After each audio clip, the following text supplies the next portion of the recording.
Jaya Radha Madhava Kunja Vihari Jaya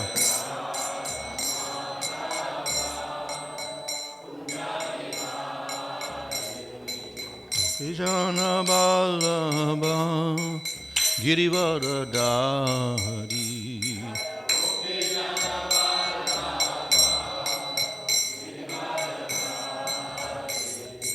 Yasodanandana Bradajandanandana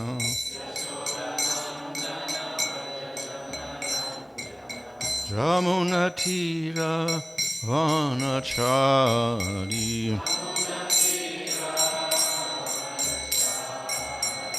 Jaya Radha Madhava Kunja Vihari Jaya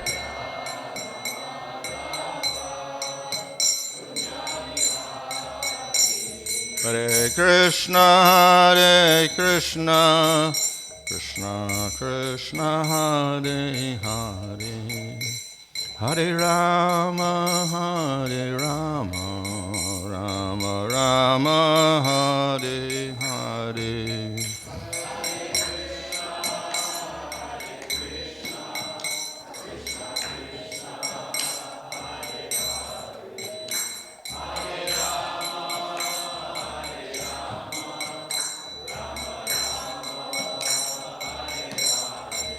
Hare Krishna Krishna Krishna Hare Hare Hare Rama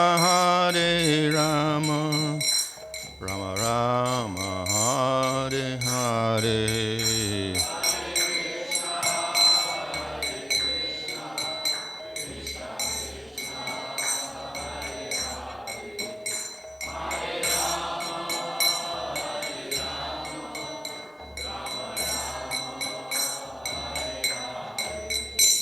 Jaya Prabhupada Jaya Prabhupada Jaya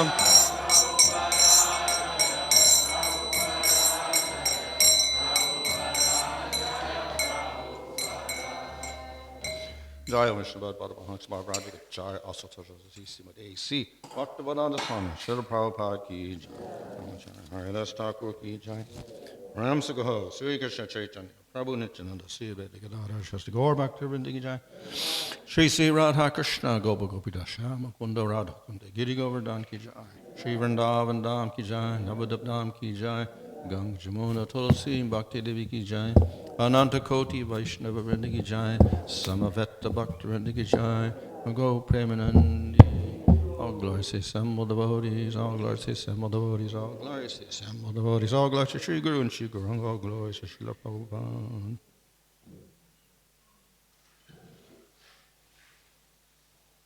Om Namo Bhagavate Vasudevaya.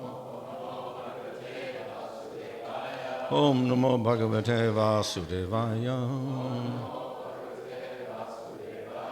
Om Namo Bhagavate Vasudevaya.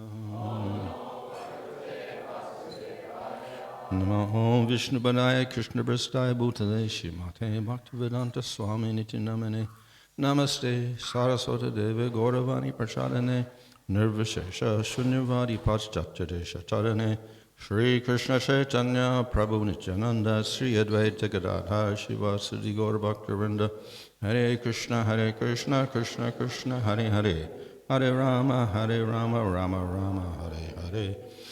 Reading from Srimad Bhagavatam, Canto 3, Chapter 22, Verse 3.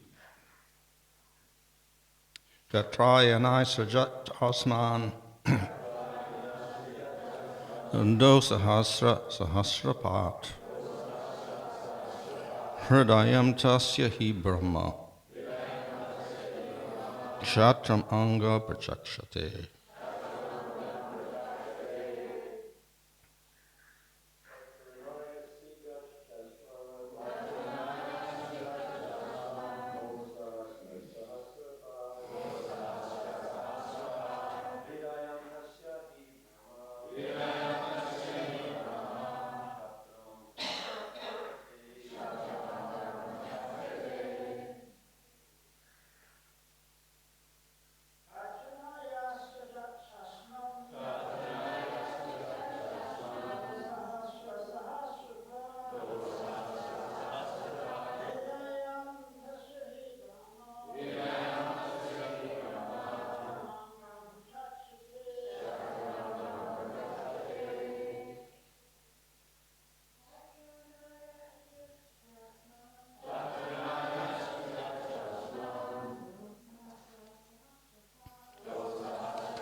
Kshatranaya, for the protection of the Brahmanas.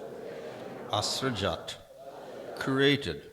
Cha, and Nasma, us, Kshatriyas. Do Sahasrat, from his 1,000 arms. Sahasrapat, 1,000-legged Supreme Being. Universal form. Hrudayam, heart. Tasya, his, he, for. Brahma, Brahmanas. Kshatram, Kshatriya. Angam, arms. Chakshate, are spoken of. Translation: for the protection of the Brahmanas, the 1,000-legged Supreme Being created us, the Kshatriyas, from his 1,000 arms. Hence, the Brahmanas are said to be his heart, and the Kshatriyas his arms. Purport. Kshatriyas are specifically meant to maintain the Brahmanas, because if the Brahmanas are protected, then the head of the civilization is protected. Brahmanas are supposed to be the head of the social body. If the head is clear and has not gone mad, then everything is in proper position. The Lord is described thus: Namo Brahmanya Devaya Go Brahmana Hitaya Cha. The purport of this prayer is that the Lord specifically protects the Brahmanas and the cows, and then he protects all other members of society, Jagat Hitaya. It is his will that universal welfare work depend on the protection of cows and Brahmanas. Thus, Brahminical culture and cow protection are the basic principles for human civilization. Kshatriyas are specially meant to protect the Brahmanas, as is the supreme will of the Lord, Go Brahmana Hitaya Cha. As within the body, the heart is a very important part, so the Brahmanas are also the important element in human society. The Kshatriyas are more like the whole body. Even though the whole body is bigger than the heart is more important. So this is Manu speaking, and Manu is actually a post, just like Indra is a post. So the Manu is a post also designated by the Supreme Lord, and the Lord also gives powers to that Manu, just as he gives powers to Indra. So all the Devatas get certain powers allotted by the Supreme Lord, and then they get a post. So Indra's in charge of the thunderbolts and the rain, and Varuna's in charge of the water, and Surya's in charge of the sun, etc. So similarly, the Lord empowers the Manus to rule over the human beings and establish Dharma. So it's a special, privilege of a person to get that status. And it's not that we appoint ourselves. These human beings are appointed by the Supreme Lord. And they establish Dharma, and then they have descendants, and those descendants also are empowered to rule over the population. And this one Manu will continue a line for 71 yuga cycles, which means 71 times 4 million, basically, that many years. So one family will rule for that long. And they're empowered to establish and protect Dharma, and of course protect the Brahmanas, etc. And so these are the Kshatriyas. We also have some special entities empowered by the Supreme Lord. These are the great sages or rishis. So they're also empowered by the Supreme Lord to give knowledge, like they're the Brahmanas. And they also last for 71 yuga cycles. And of course the Devatas also rule over the elements, etc., for 71 yuga cycles. Then there's a new Manu, There's new Indra, new Devatas, new sages. Other persons take the post. Then they continue for 71 yuga cycles. So this goes on throughout the day of Brahma, 14 times. We have 14 Manus, 14 sets of Devatas, 14 sets of sages, etc. 2, rule over the earth and give knowledge, etc. So this is an arrangement of the Supreme Lord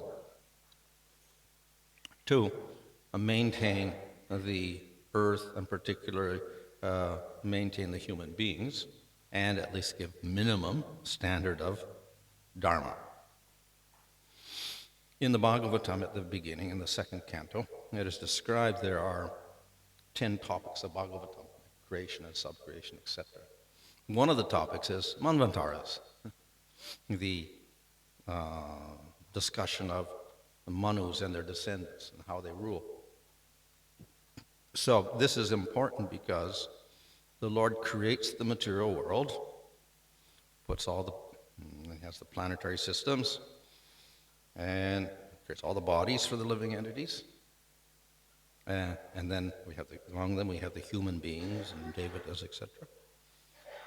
But the Lord does not leave everyone to do whatever they want.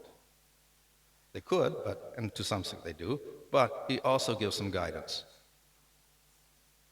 So one of the types of guidance is He puts the Manus there, and they teach and enforce and establish and preserve Varnashram Dharma for the general population, to keep order in society. That's one thing. And of course, as I mentioned the other day, also it's designed to gradually elevate the human being from a hopeless state in tamagun to a very, let's say, active state in sattvagun, where you can use your intelligence nicely. So this is a plan of the Supreme Lord. Also, we could say it's a necessary arrangement, because if the Lord doesn't do anything except create the material world and put the jivas into bodies, then there'll be chaos. Then there has to be some sort of rule and regulation. We see, of course, in human society in general around the world, different civilizations evolve, and naturally they create some system, social system, political system, with laws. So every society will have laws, even tribes and whatever, they'll have some sort of laws by which they live. There has to be some sort of regulation there for everyone. So, laws are there, of course, for societies, but this is special law because it's made by the Supreme Lord. So that's what makes it special. And in the Chaitanya Charitamrita, Lord Chaitanya describes, okay, there's millions of living entities, and there's plants and animals and human beings. But human beings in general, among them, those who follow the Varnashram system are superior. Those who follow the system that the Lord gives are superior to the other systems that humans concoct. Well, it's considered better. So the Lord makes this system and actually supplies the manpower for this system to go on throughout the day of Brahma. So this is one way in which the Lord does some activity to show mercy to the jivas, and particularly the human beings, a method for their advancement. So the Lord creates the material world, but He doesn't leave the jivas here just to fend for themselves. He gives some guidance. He gives some structure by which human beings can advance. So that is the positive point of this system.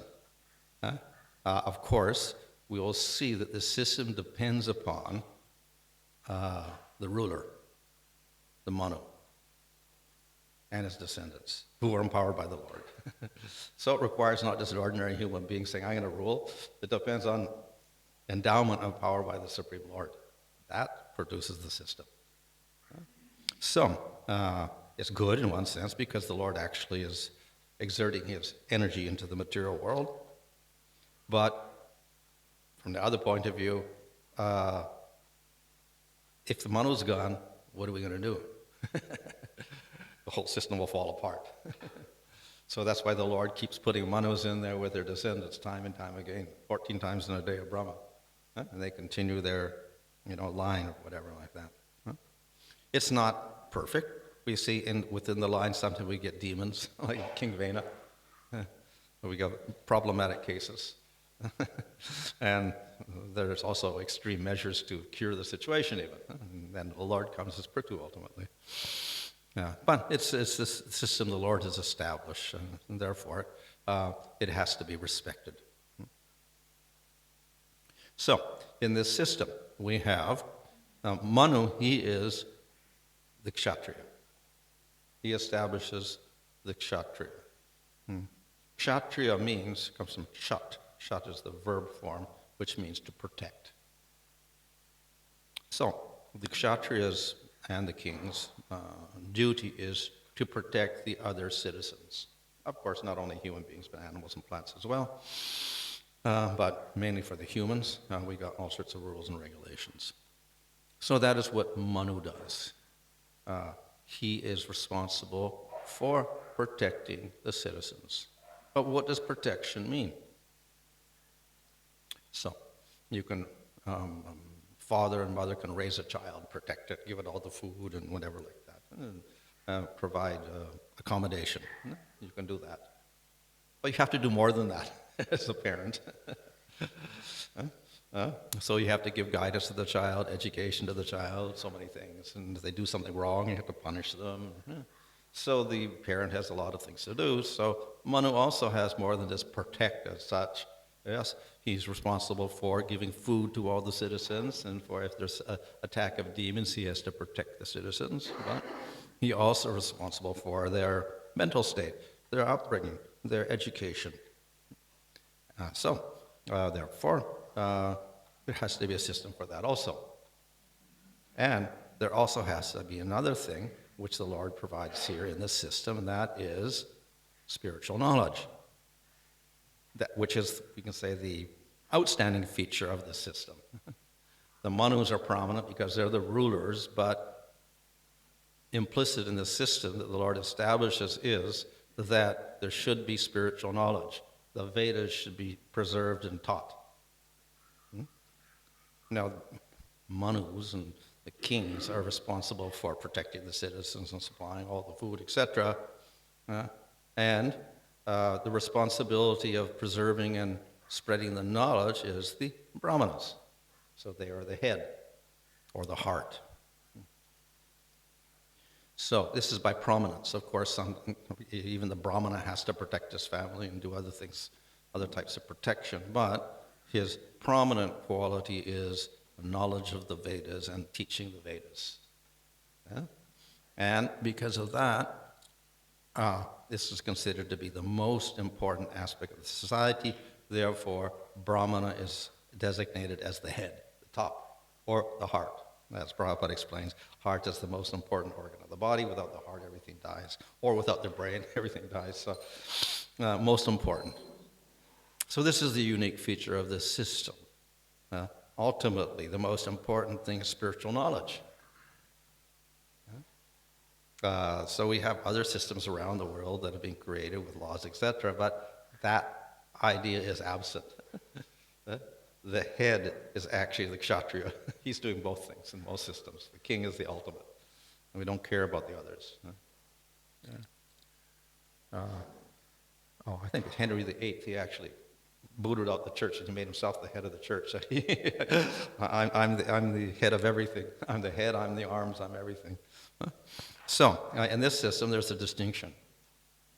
And the Brahmana is higher than the ruler, which is kind of a contradiction because we think the ruler is the highest, but here the Brahmana is higher than the Manu. And he's how he gets respected. And we see in Bhagavatam, even Krishna, he will always respect the Brahmana. And there's a whole section in the story of King Nrga, which Krishna praises the Brahmana. You have to respect the Brahmana, or whatever like that. So, Brahmana gets very high respect because he's the head of this whole system, because of the spiritual knowledge. So that's the outstanding feature of this type of setup. So the distinction is made, a practical distinction is made between Brahmanas and Kshatriyas because generally it's kind of difficult for one person to do both types of jobs, which are a little bit different from each other.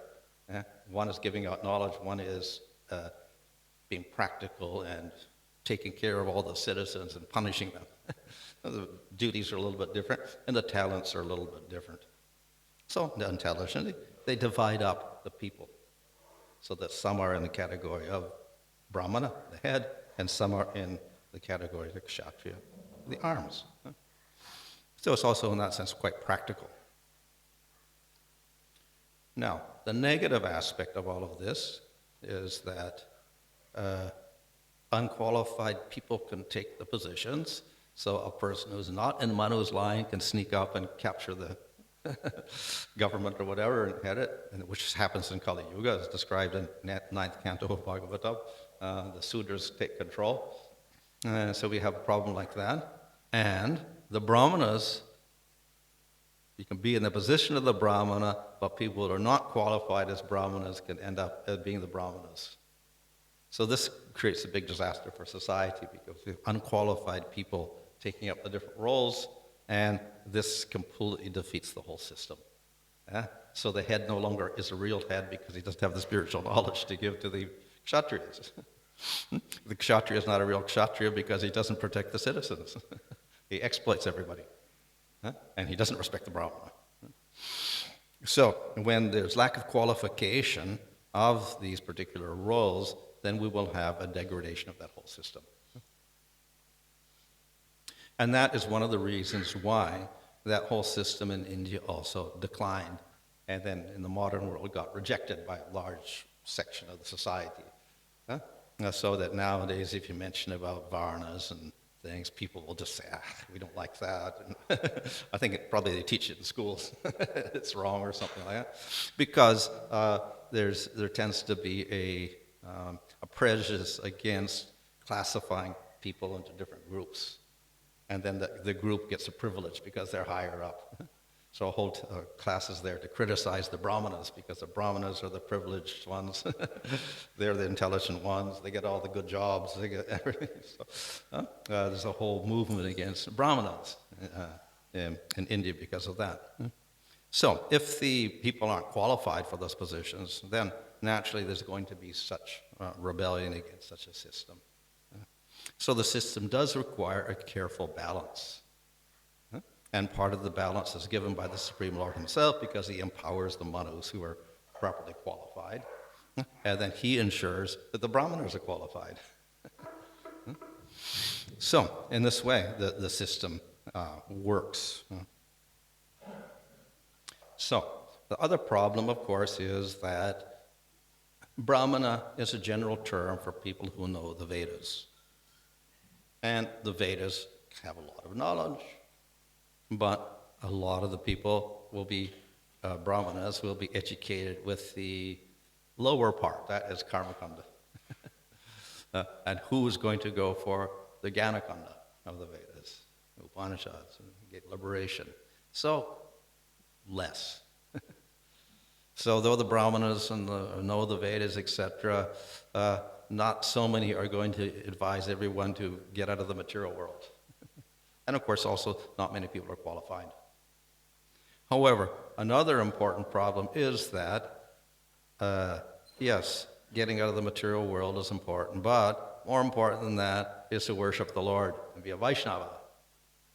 So, being a Brahmana, normally, does not mean being a Vaishnava. You could be a Vaishnava, you may not be a Vaishnava, but you can still be a Brahmana. You could learn Karmakanda and Gyankanda, whatever, and be a Brahmana. But you may not be a Vaishnava. But as Lord Chaitanya has pointed out, the Vaishnava is superior to the Brahmana. So in this system, we have the Brahmana at the top giving advice, but where's the Vaishnava? Oh, yes, there are a few, but not so many. So we can say this is another problem with the system. Varnashram system is there to raise people up, to protect them, to make sure they're progressing through the gunas up to sattva gun. So that's good. But it's not complete. Okay, we'll give them Jnana Yoga, and the Brahmanas can go for liberation. So we have Artha, Dharma, Kama, and Moksha. You get Moksha if you become a Brahmana in Sattva-gun. But then, what about Prema? That's missing from the whole system. So that's what Lord Chaitanya does. He criticizes the system because the fifth element, which is the most important, is missing. We have 4 elements up to moksha. We don't have prema. So prema is the 5th element. It's not there. Or if it's there, it's very small. So it's the most important element. So that's why Lord Chaitanya criticizes that system. Worship of the Lord, bhakti and prema, is not the major element, not the goal. At the most, we can say karma and jnana are the emphasis there. So therefore, Lord Chaitanya kind of rejects the whole system. Says higher than that is the Vaishnava. So the Vaishnava is unique because he's the highest person in the system, but he doesn't depend on any varna at all. So he's beyond the whole system. So we have the whole varnashram system, but beyond that is the Vaishnava. He's in a separate category completely. So that's why if you become a Vaishnava and take to the worship of the Lord with pure bhakti, you don't have to do the lower system. If you're a Brahmana, you don't have to do Kshatriya duties. If you're a Kshatriya, you don't have to do Vaishya duties. If you're a Vaishya, you don't do Sudra duties. If you're a Vaishnava, you don't have to do the Brahman, Kshatriya, Vaishya, or Sudra duties. You're in a superior position, superior qualification, superior work. So that's why the Vaishnava is allowed to give up that whole system and just worship the Lord. So this is the principle, one of the principles enunciated in the Srimad Bhagavatam. Nevertheless, we do have descriptions of this system, as we see here. And we have whole sections dealing with varnashram. And Kapila in the 3rd canto also gives detailed descriptions of the varnashram system. And Krishna himself gives detailed analysis in the 11th canto of Bhagavatam to Uddhava. So we have all these descriptions there. Not useless, but nevertheless not the main item. That's the whole idea. So that, of course, is also the emphasis of Chaitanya Mahaprabhu. He rejects it, and Chaitanya Charitamrita says it's all external, whatever. Higher than that is being a Vaishnava. When Lord Chaitanya went to Udupi, and he talked to the descendants of Madhvacharya, the acharyas there. And then he asked them, okay, what's the essence of the Vedas and whatever? Then they said, oh, follow the varnashram system. And I said, no, I reject that. So yeah, it's not the essence of everything. It's a factor, but it's not the essence. So therefore, in that sense, it gets rejected. Nevertheless, as I mentioned the other day, Lord Chaitanya did follow the system to a large degree. Not to upset the present social system 500 years ago, and to set an example for people who are not devotees. At least you should follow karma. If you cannot follow jnana or yoga or bhakti, at least you follow karma. So he set that example. You follow your duties, and he didn't interfere with it. Nevertheless, he did not follow all the principles. So therefore, other people in the varnashram system, they would reject people who were outcasts or machas or yavanas, etc. They wouldn't associate them, keep their distance as much as possible. And anyone who did associate, they also got rejected. So that's why Rupa and Sanatan, they happened to get work for the Muslim government, and then they got rejected by the rest. Nobody wanted to touch them anymore. The Brahmanas wouldn't go near them anymore because they were contaminated, even though they came from Brahmana families. Subhuti Rai got contaminated by a Muslim, and therefore everyone said, oh, you're fallen. They sprinkled water on you. You're fallen. You're not part of our society anymore. So people were very strict in delineating who's in the varnashram system, who's outside the system. You contact the people outside, you're contaminated, and you're finished. We don't associate with you anymore. So even in Lord Chaitanya's time, that was quite prominent. But Lord Chaitanya rejected that. So therefore, Subhuti Rai didn't know what to do. Ultimately, he went to Mathura and stayed there as a Vaishnava practicing. And Lord Chaitanya came there, and he ate food in his house, which is forbidden for a sannyasi to eat in a malecha's house or someone who's contaminated. But Lord Chaitanya associated with him and ate his food. So he broke the rule there of the Varnashram system. Of course, similarly with Haridas Thakur. Haridas Thakur was also, we shouldn't associate with him because he came from Muslim family. But Lord Chaitanya was very intimate with them, and Advaita Acharya respected him. And they were Brahmanas, and they were the ones who were strictly follow all the rules, but if they didn't follow this rule, they associated with Haridas Thakur. And therefore, when Haridas Thakur disappeared, Lord Chaitanya actually personally buried him, touched his body, carried out ceremony for him, everything, which is against all the rules for Brahmanas and for sannyasis to do. He did all of this. He broke all the systems. So he didn't follow all the rules exactly. So those rules of that system, Varnashram system, which were conducive for bhakti, he would accept. Those which were contrary, he did not accept. So later on, Bhaktivinoda Thakur, though he also criticized this corrupted Varnashram system and excessive discrimination by caste, etc., he also didn't approve of that. He said the principles are good. The principles are established by the Lord, and therefore they are useful and practical for us. So, therefore, he says, we can use the Varnashram system in that it is an anga of bhakti, not an anga of bhakti, but an assistant to the angas of bhakti. It's favorable. So those rules of the Varnashram system, which are favorable for bhakti, can be practiced. And he divides up rules for the body, rules for society, rules for your mind, etc. So those rules of the Varnashram, which are useful for a devotee, we follow. So one rule, and those that aren't, we don't follow. So we don't follow rules where we identify people by Varna, and you're a Sudra Vaishnava, or you're a Brahmana Vaishnava. No, we don't accept that at all. So that type of identification we don't follow.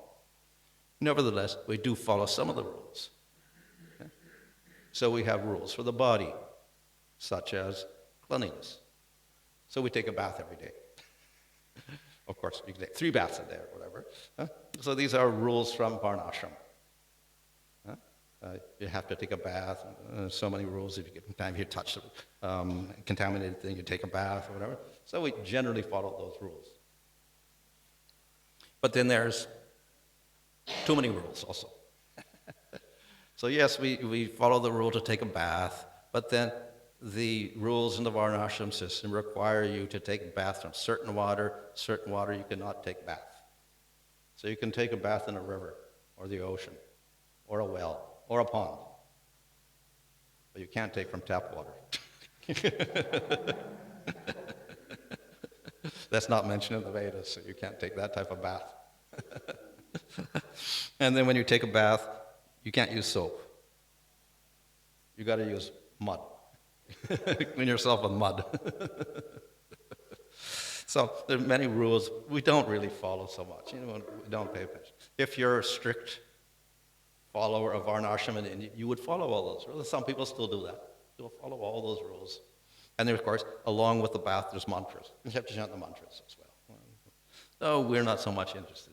So some of the principles we follow, and we don't follow them to the same extent. So bathing is just one example. That's for body itself. And of course, we got diet. Of course, then we follow the restrictions of a Brahmana. He doesn't eat meat and alcohol, all of these things, intoxications. Yeah, practical for the Vaishnava also, so we follow that. We also follow rules, particularly for the grihasta, one who's married. So a married person has to get a job, has to support a family. So how are you going to do that? How are you going to work? How are you going to support a family? How are you going to raise the family? So rules of Varnashram are there. So the grihasta will adopt some of those rules, which are favorable, not too complicated, etc. So that's why Prabhupada emphasizes, yes, you should follow the samskars. The samskars are basically ceremonies for the householder. for married life, for raising children, etc. So at least you follow those Vedic rituals and purify your wife and your children, etc., through samskars. Okay? So that much we follow. And there's, of course, rules for interaction of husband and wife and children, etc. So we can follow those rules as practical. And with the rest of society, again, there's rules of interaction, of respect, etc. So we follow those rules as much as we can when they're not contradictory to the Vaishnava principles. So to some extent, we use the rules of Varnashram in Vaishnava life also. But we don't follow them to the exact letter or take them as absolute as people following Varnashram system would do. We do it with flexibility. So the system is there. It can be useful for the Vaishnava to support body, family, etc. But again, the main principle for all the Vaishnavas is worship of the Lord. So that's our main principle to attain prema. Okay. Any question?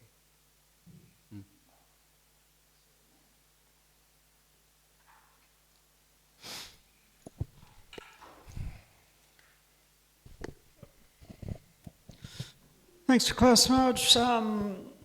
Manu was talking about the 1,000-legged universal form. What particular form is he referring to?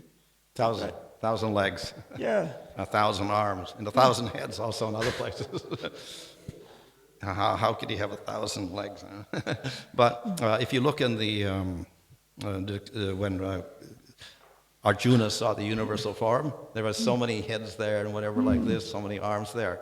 So basically, this is one type of the universal form. There are many different versions of the universal form, but often not just in Bhagavatam, but in the Vedas itself, there's the Purusha Shukta, Sahasra Sirsa, Sahasra Pat. Pat means the legs. He has 1,000 legs. So the Lord is often described as being 1,000 like that. One of the interpretations is that he's said to have 1,000 arms and 1,000 legs because actually he contains all the jivas within him. So in that sense, there's thousands of legs and thousands of arms. So he includes everything. So therefore, in that sense, not just 1,000, but unlimited. So all the forms of the jivas and their bodies, etc., are in the Lord also. Okay, and also mentioned is the relationship between the Vaishnavas and like Varnashram system. So Bhaktivinoda Thakur, he's mentioned that one should follow the Varnashram system up until it becomes an impediment to your devotional service. So what point would Varnashram become an impediment? For different people, it'll be different. One can give it up completely as an impediment if one becomes a Babaji. One no longer wants children and wife and ignore society, cities, etc., and run off to Radhakund or whatever. So that type of person, but they have to be qualified to do that. The other type, so the regular person can be detached from the system and follow it. So that's also okay. Now the person who is criticized would be a person who's a Vaishnava but's very attached to following the system, and then he mixes karma with the bhakti or whatever, and he thinks if I don't do the rules of Varnashram, I'm sinful. Then it becomes obstacle to bhakti itself. So therefore, that has to be given up. So the person can practice without obstacle also, and that's I gave the example of Ambarish Maharaj and all these great kings. They were practicing Varnashram, not so much interested in it. And even Ambarish, he was so disinterested that he just gave all the duties to his ministers and he didn't do anything. And he was just worshiping the Lord. So one can practice the Varnashram system, but one cannot mix in material attachments and material desires, material goals with that system. When it does so, then it gets rejected. So therefore, one who is practicing like Ambarish and is practicing with detachment, he's the same as one who is completely detached. Technically, they're the same. They got the same type of bhakti. All right, thank you. Maharaj, I was just listening to you speaking about how Kali Yuga unscrupulous personalities get into the governing of the planet and create a mess. I'm just wondering, this planet Earth is very insignificant, but at the same time very significant, because you've got Vrindavan Dham here, you've got Nilachala Dham and Navadweep, and it's a significant teeth in the universe. Why don't these Manus who are constantly around, 14 a day, Brahma, ever drop in on us and sit down with Donald Trump and Putin and sort things out a bit? Why are they invisible to us? Well, unfortunately, it's traced, the line of Manu from Vivaswata goes on. It's only not his reign isn't, it's what, 28th cycle now or whatever. He's got the rest of his 71 yuga cycles to go through, the descendants at least. But it's described in Bhagavatam, when tracing the lineage, that as Kali Yuga started advancing, then the last descendant decided he didn't want to do anything. So he disappeared into the Himalayas. So there was no descendant, no qualified person as a descendant of Manu to rule at that time. So that's why we're in that position now. No ruler. Fortunately, at the end of Kali Yuga, he changes his mind. And then, after Kalki kills all the demons, then when Satya Yuga comes, he decides to rule again and continue the line again. So we're kind of unfortunate in the sense of not having a Manu in this period of time. So therefore, we get all sorts of strange anomalies in government. You say Manu's not present at the moment? Or? He's hiding up in the Himalayas someplace. And then he'll continue the line in the next Satya Yuga. So we can't 400,000 years or so. We can't talk him into coming down for It doesn't actually explain why he got so frustrated, but anyway, I guess he just got a little bit disturbed by the situation.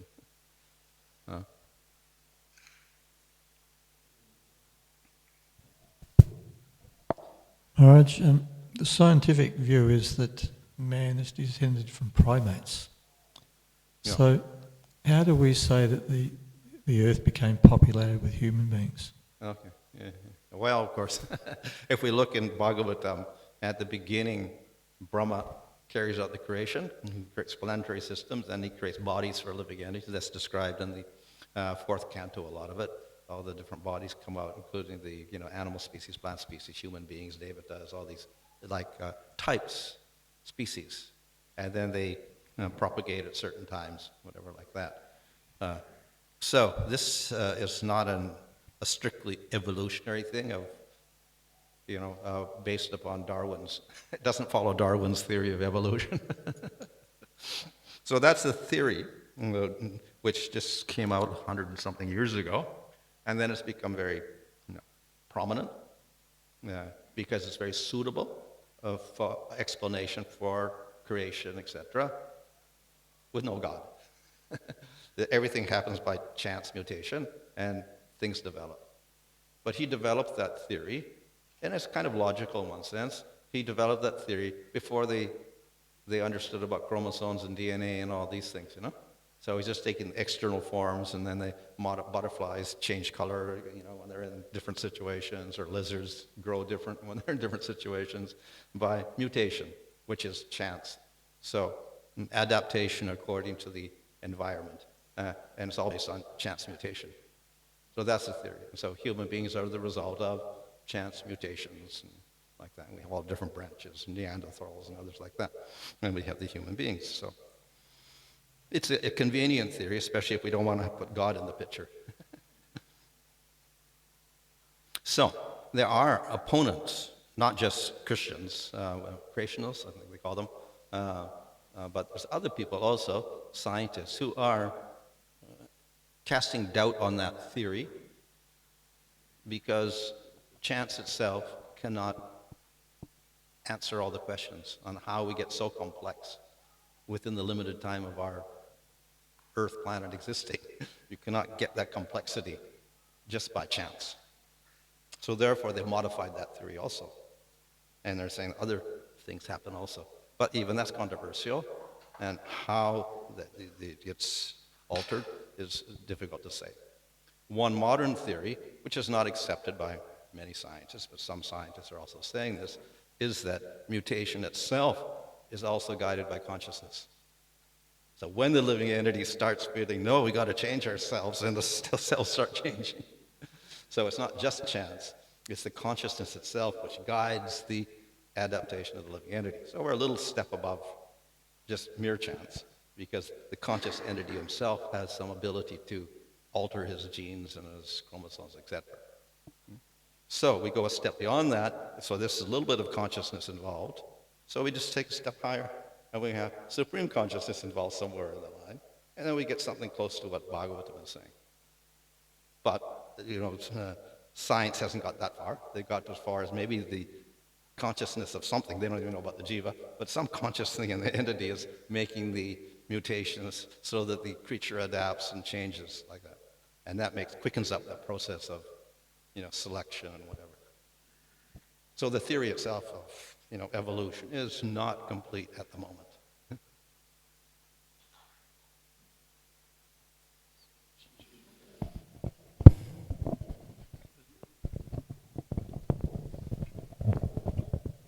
Hare Krishna, thank you. Just one of the things I find interesting is in ISKCON, especially in the beginning stages, we're very much directed by Vaidhi, by rules. Yet there seems to be very subjective, because so many devotees have different interpretations of what rules we should follow, what rules we shouldn't, especially within the realm of varnashram, as you talk about, deity worship, things like that. So is there some universal principle that we can all apply that will help us to understand what rules we should follow, what rules we shouldn't follow? Because there's so many lists, like when you did the work on the deity worship book, there's so many lists you translated from scripture, but 90% of that we don't follow. So the ultimate rule is we do everything that's favorable for bhakti and we reject what is unfavorable. And individuals or groups of individuals will have different standards of what is favorable and unfavorable, so that's where we'll probably get stuck. But nevertheless, the principle is there. What is favorable for the development of bhakti, we follow, and what is not, reject. So I gave the example of Bhaktivinoda Thakur incorporating elements of varnashram. So those which are favorable for us, like cleanliness and stuff, fine, we follow those rules. But then again, if it's over cleanliness and over fanatical follow those rules, we don't follow that. It's because it just occupies too much of our time and bothers our mind too much. So basically, as much as possible, we follow rules, but we also simplify it. We don't make it so complicated. So what is necessary, we follow those rules, and other rules you may or may not follow because it may be an impediment to your bhakti also because it becomes too complex and too time-consuming as well. So the emphasis is upon the development of bhakti. But it may also differ according to your advancement in bhakti or to your age also. It may change.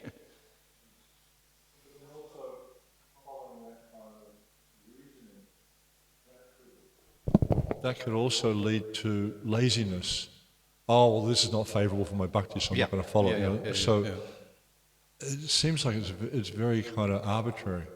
So then, as a society also, we do set certain minimum standards. So certain things you do have to follow. Others, if you want to follow, you can do that also. If you're going to worship the deity, you have to take a bath. Okay, so that's a rule. You can't break that rule. There may be extraordinary circumstances, like if there's a hurricane or something, or a volcano erupting or something. You can't take a bath. You want to worship your deity, and there's no water or whatever, then you would do it. But some things, we have some basic standards which you cannot violate.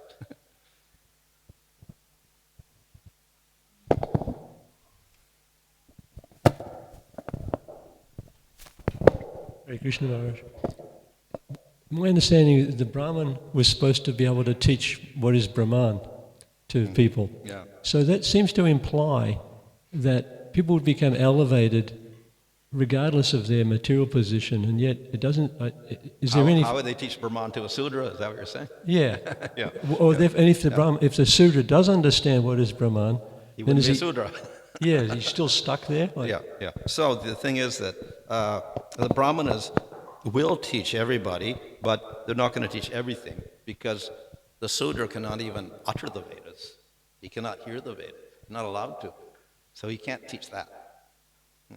But what he can do is give them general instructions on their conduct. how the Sudras act. So there's a whole list of conducts of Sudras and also conduct of all the members of the system, like humility and so many things like that. So he can give them instructions and also inspire them to follow their particular dharmas, etc. That much he can do. When we get to the other castes, to some degree, he can give them spiritual instructions. He can give more instructions to the Kshatriyas than to the Vaishyas.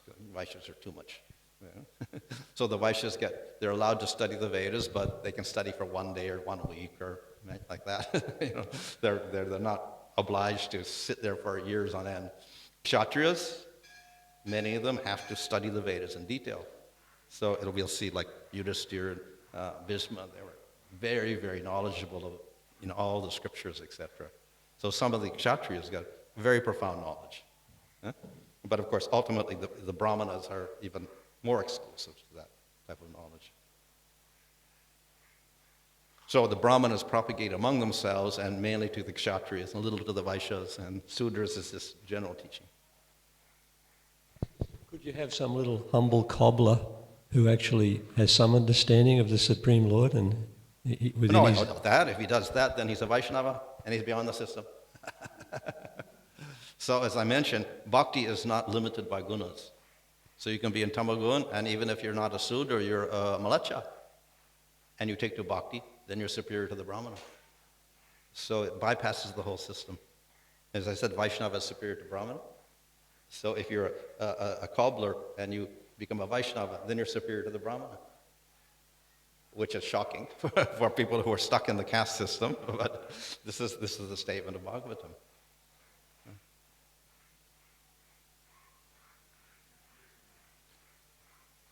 It's also a very attractive system for people who are a little bit frustrated with the caste system. So sometimes people will publicize Lord Chaitanya for breaking up the caste systems. I was doing this, but it's a principle of bhakti, not with Lord Chaitanya itself. But nobody really practiced it. So if you go into Sri Sampradaya or Madhva Sampradaya, still they're stuck in caste consciousness. And the Brahmana Vaishnava will not eat with the Sudra Vaishnava. They don't eat in the same place. There's very strict distinctions even now. Oh, I think we're finished, huh? Okay, Hare Krishna.